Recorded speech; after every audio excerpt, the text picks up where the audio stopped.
Harp on Sports, the Bar, podcast, media, radio, audio network. What do we have in store for you on this edition?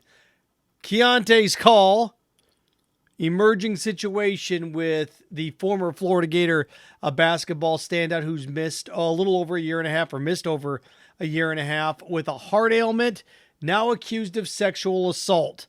What the story and the proceedings when it comes to this should teach us, and I hope we learn some lessons here as justice plays itself out. And that's important because it's interesting just watching people jump all over this story. So I'm going to look at that. Also, Colin Kaepernick, another Kaepernick cattle call. His agent, people around him saying as many as 5 NFL teams have expressed an interest. Okay, there's one place that makes absolute sense. There's another place or 2 other places that somewhat makes sense. And then one place that's a disaster. Don't do it. Don't. It's going to create hellfire and brimstone if he goes there. So we're going to look at that. Do I think he's going to get a shot? This go round, I do. I think he's going to get a shot this time. Now, does he want to be a backup? Does he want to start? Does he want to compete? That's the next question. Getting him in front of a mic and saying, are you okay to go be a backup? And we're going to wrap with something that I think is profound. As Mike Krzyzewski gets ready to step away, and I think they're going to end up in the Final Four. I do. Who most likely has a chance to catch him? He's the active national championship leader, the most wins of all time. Can anybody bridge that gap? Anybody? Who has the best chance to catch him in career wins and championships? And we're going to look at that with Belichick, and we're going to look at that also with Nick Saban. But let's start off first with the Keyontae Johnson story.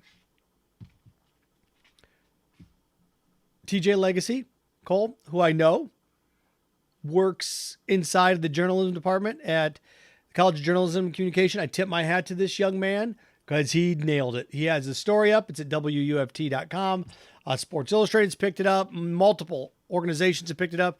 He's a bright, I say young man. He's not that much younger than me, but he is. He's a decade younger than me. I guess 10 years younger than me is younger than me now, right? So I tip my hat to him because he has this story. And I hope people don't lose sight of the story because basically in TJ's story, what do we find out? We find out that Keyontae Johnson, a young woman, and Keyontae Johnson engaged in a sexual act.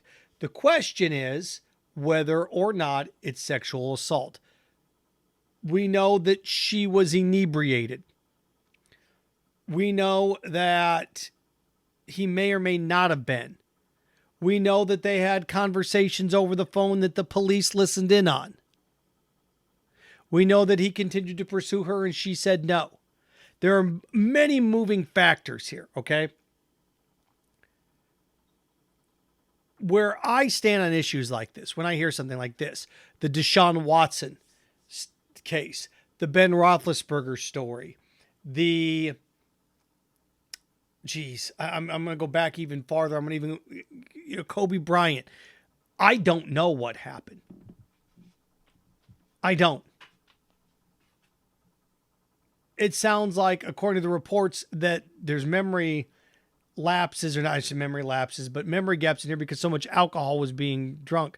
So if I'm not there, and the people that are there drinking and don't remember everything, I don't know. I know that she believes that she was sexually assaulted. I do know that. I didn't get to listen to the phone call conversations. I don't know what else the police may have a recording of. I have no idea. Neither does anybody else. What is interesting about this story is that you're never going to get the whole truth because eyewitness accounts, there aren't any except the after the fact and the young lady being so drunk she didn't know where she was and all of these things taken advantage of. Yes, without a doubt, that occurred.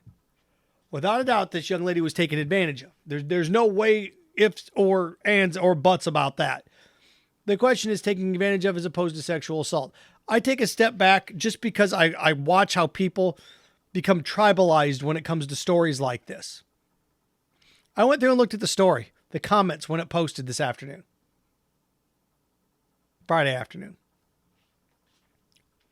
And I saw things like, wow, Keyontae, geez, no, oh my gosh, hope this isn't true. Then I saw things like, hopefully he'll be cleared. Hopefully this will go away. Hopefully she'll be paid off. Some money should take care of this. So you watch people get into the camp of, I am on this young man's side no matter what. Victim blaming. I didn't see a ton of that. I did see, well, she apparently doesn't have her story straight, which immediately goes to the point of why victims don't like to come forward. My stance when I see something like this is this. Not that I hope he gets cleared or I hope he goes to jail. I don't do those things. My side of this is I hope justice is served. Hope they find out the truth. I hope justice is served. I hope there's a smoking gun in the situation. I hope there's something here that can prove guilt or innocence. I know this isn't an episode of Law and Order where nobody's going to confess on the stand. You're not going to get that. You're not. I hope justice is served. I don't hope that he's cleared. I don't hope that he's convicted. I hope justice is served. Whatever that may be. Whatever that may be. Whatever justice is. I know the police did a sexual assault examination. I think it was the day after, or the medical examiners did. Again, I'm not privy to what happened in there, and none of you are. Nobody is, unless somebody consuming this is a police officer that was there, or a medical individual that was there, or one of the two parties that were there. When you get to, well, this sounds like to me, you don't know, and neither do I. All I do know is the police are investigating. Keontae's hired a high-profile attorney, and now this American justice system thing takes place. Do we have enough evidence to charge? Do we have enough evidence to convict? What do we have at this point? But I was just fascinated watching the two camps on social media line up, because this is where the story, I saw the story. The comment section, now Twitter, and you don't really, I mean, come on, this stuff's a cesspool, right? But what do I gauge on that? I gauge that you have a group of people who's like, hopefully he'll be found innocent. Hopefully he won't be convicted. Hopefully, well, that's what fans do. And then the other side, like, boy, ooh, yikes, gosh. You have a group of people. This is what you have. You have people that hope it's not true because they're fans of the athletes. You have people that hope it's not true because they're supporters of the school. And those people are reprehensible. God, I hope this isn't true because it hurts my fandom. People are going to make fun of me. Those people are the worst people in the world that sit there and say, well, not the worst people in the world, but they're worst people of these three camps. Then you have the middle camp that's like, ooh, geez, yikes, this is not a good look. That's a camp I'm in. And then the camp, I know he did it. Let's punish him. Whoa, you're the inverse of what I mentioned in the former. Don't be that. I don't know. And I hope he's convicted. I hope he's found innocent. I'm not either of those camps. I hope justice is served. That way or that way. Look at myself as a judge in this case. Present the facts. Let's see what we got. Impartial. I'm opinionated on every matter. But when it comes to things like this, I'm not. I want to see what we have. Okay, do we have enough evidence? Okay. I do know this, and there's some things come out of stories like this. There's nothing good that comes out of a story like this, but there are lessons that come out of stories like this. It's that, A, you don't know these dudes. I barely know these dudes. I was shocked when I was a kid that I found out that baseball players had families, because I was a kid. In high school, I was shocked that the guy on NBC Sports that played at USC, that played for the Bills, murdered his wife and her boyfriend, allegedly. Shocked. How could he do that? He seems like such a nice guy. Ray Caruth did what? Jerry Sandusky, Penn State, Joe Paterno. He's like, Grandpa, that didn't happen. Take a step back. Justice. So when I see, this is the camp that I am when it comes to a story like this. When I see an athlete, you don't know them all, but when I see an athlete that's a good dude, I embrace him and cheer for him. LeBron James has never done anything wrong. I look at people that hate athletes and hate sports figures that are good dudes. What's LeBron done wrong? Oh, he's so arrogant. He whines all the time. I embrace good athletes. I embrace people that I know, as far as I know up until this point, have done nothing wrong. Remember how many, and this is the most glaring one. It's been over a decade now. Remember J.J. Redick at Duke? The anger and the hatred at J.J. Redick at Duke. What did he do? LeBron James, what did he do? The hatred of these guys. Why? Why so much hatred? People that don't like, the people that hate Steph Curry. Why? Jimmy Butler wanted to fight his coach, Eric Spoelstra, the other night. I understand the animosity towards an individual like that. I do. John Stockton gave an interview this week where he talked about how like 150 athletes have dropped dead on the court that are vaccinated, that have died out of the clear blue that are vaccinated. So vaccines don't stop things. It's like, what on earth type of crackpot stuff's that? You want to get all weirded out by a guy? Get weirded out by that. You want to root against somebody? Root against somebody like that. Root against a whack job like Kyrie Irving. Go, that guy's weirdo. Stomping on the court, the way he behaved, what he did in Cleveland, what he did in Boston. Go for that dude. Go for it. He did things. But the Keyontae thing, that like you have that side of the story, the individual side of the story, this sexual assault side of the story. Then you have another story, and the lesson that you get out of this, not the good thing, but the lesson. If you have athletes that you know haven't done anything wrong, at least up until this point, embrace those people. J.J. Redick hated Duke. I never got it. The hatred of LeBron James, I still don't get it. If you got knowingly good dudes, Steph Curry, cheer for them. Tim Duncan.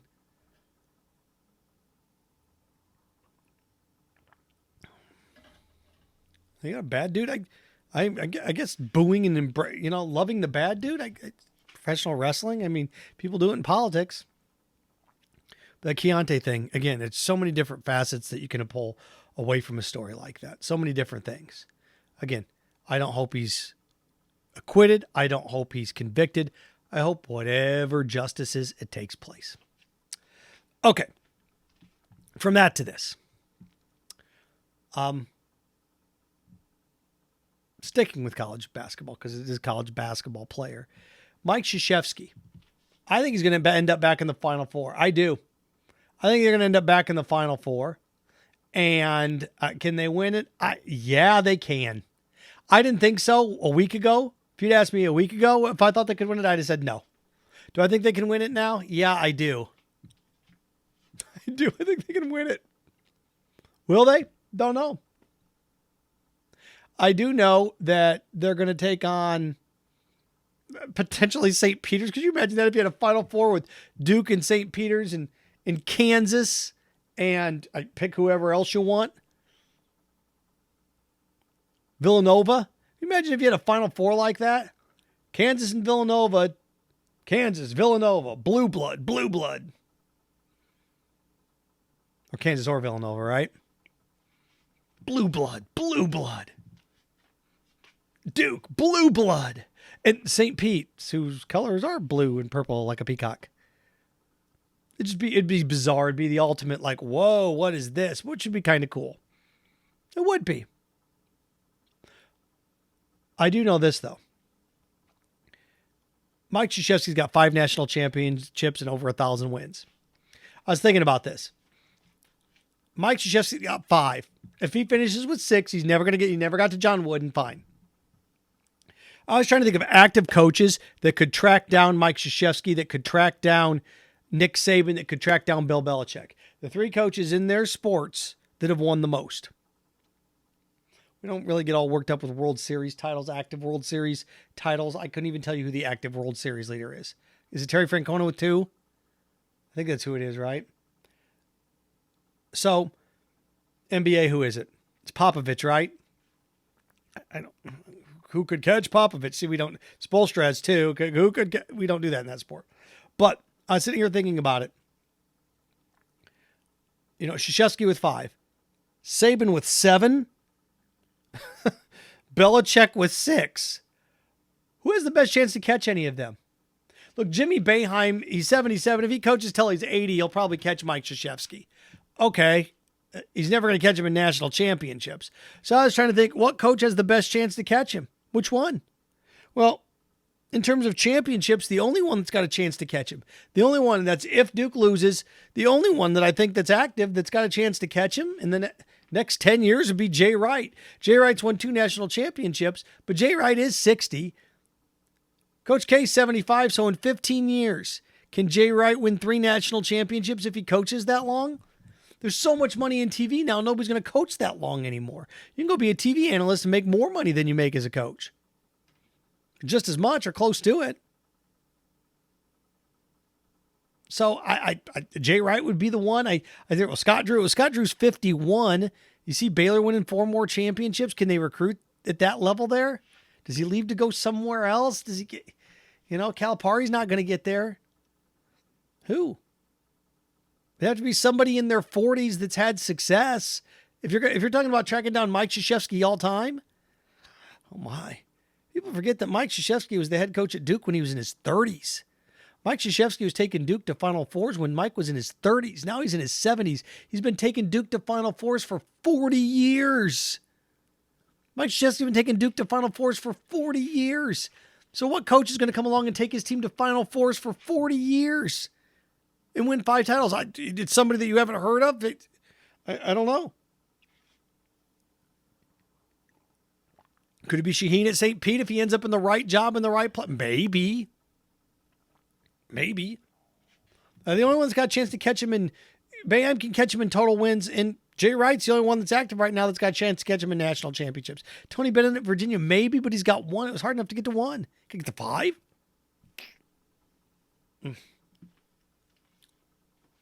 I'm looking at this. In the one that's the biggest nightmare is football. The NFL. College football, Dabo Swinney, if he wanted to hang around long enough, could track down Nick Saban. What, Dabo has 2, Nick Saban has 7. Yeah, Dabo at Clemson could do it. Yeah, he could. I mean, could Dabo win 3 championships in the next 10 years? Yeah. Well, that puts him at what? That puts Dabo at 5 national championships when he's in his early 60s. Yeah, he could get there. But look what I just did. I just gave him more national championships than he's ever won. Kirby Smart could do it at Georgia. Yeah, he could. He could get to 7. But boy, I think they're the only 2 that have a shot. Lincoln Riley at USC, if he gets that factory cooking, maybe. Think about how, we talk about Coach K, they're going to win 5 championships. Maybe somebody could win 5, but 5 and his win total? I gave you 2 guys for Saban. The other guy on this list, Bill Belichick's won 6 Super Bowls. Nobody catching him. Who? Tomlin has 1. Pete Carroll has 1. Pete Carroll's 70, so Pete Carroll's older than Bill Belichick. So Pete Carroll's not catching him. Andy Reid's in his 60s. Andy Reid's not catching. He's not catching Bill Belichick. So who's going to catch Bill Belichick in his 6? It'd have to be somebody with a young quarterback and a young coach. Who would that be? The only guy I can see on this list that has a shot, he's not going to do it, but the only guy this is just so bizarre, this question. The only guy that's got a shot to do it is Sean McDermott at Buffalo. Why? Because he got the quarterback that can do it. He's got the quarterback that can do it. That quarterback is 26 years old, and Sean McDermott's 48. You have to have a younger coach that could do it. You have to have a coach that is going to coach for the next 15 years that also is a quarterback that can play for the next 10, 15 years. Or a coach that's at the end of his career that's won multiple championships. There's just no guy that fits that. If Tomlin had another one and had another guy coming in, then maybe. This guy nobody fits that equation. So the guy that I think has the best chance to catch Bill Belichick in career Super Bowl wins has never won one, and he coaches maybe the most snake-bitten franchise in the history of the NFL, at least in the Super Bowl era of the Bills. That's just with Krzyzewski in his final year. What coach has the best chance of catching him in titles that's active right now? Same thing with Belichick. Same thing with Saban. Again, Krzyzewski, the only one I can think of is Jay Wright. 2 titles.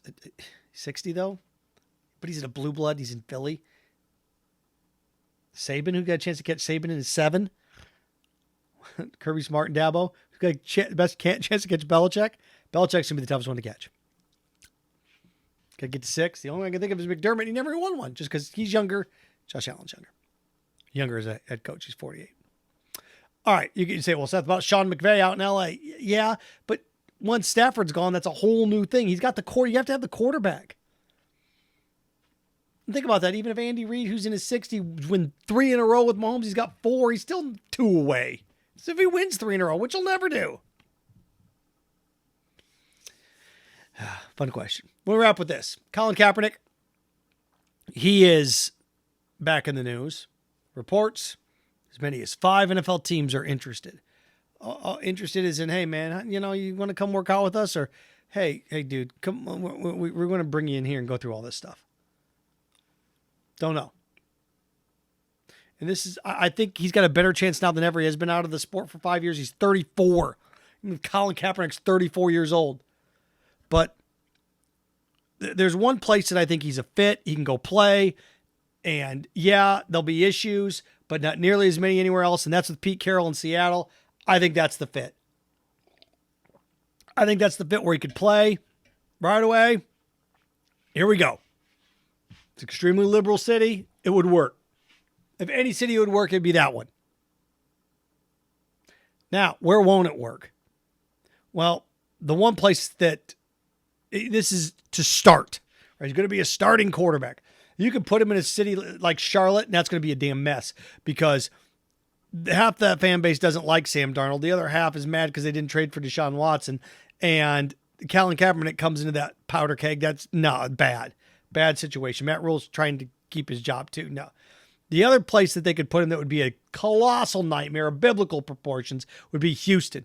Because you have Davis Mills, you bring him in there, and then you're going to have a group of people that want him to start no matter what. That's the problem with Colin Kaepernick. You almost have to bring him in as your starter or definitive without a doubt backup. Does he want to be that? I know a place that I think Colin Kaepernick would be a great backup. I think he'd be a great backup in Kansas City with the Chiefs. I do. I think Colin Kaepernick would be a fantastic backup for Patrick Mahomes. I think Colin Kaepernick would be a fantastic backup for Josh Allen in Buffalo. Both mobile with the ball. I think both of those places would be great. I think Colin Kaepernick would be a fantastic backup in Baltimore with Lamar Jackson, especially how much he gets hurt. Fantastic in those situations. But does Colin Kaepernick want to be a backup? No, he doesn't. So you can cross a line right through those places. Where else would it work? Places people are thinking, I heard this one, Miami. Oh my God, no. Tua's got enough on his plate now. Bring him in and compete. You're just creating a mess. Houston, Miami are colossal nightmares waiting to happen. Don't even think about it. Miami's the worst place. I can think of any place worse for Colin Kaepernick than Miami. I can't. Maybe he would never do it, but Washington, maybe. But there's where it could work.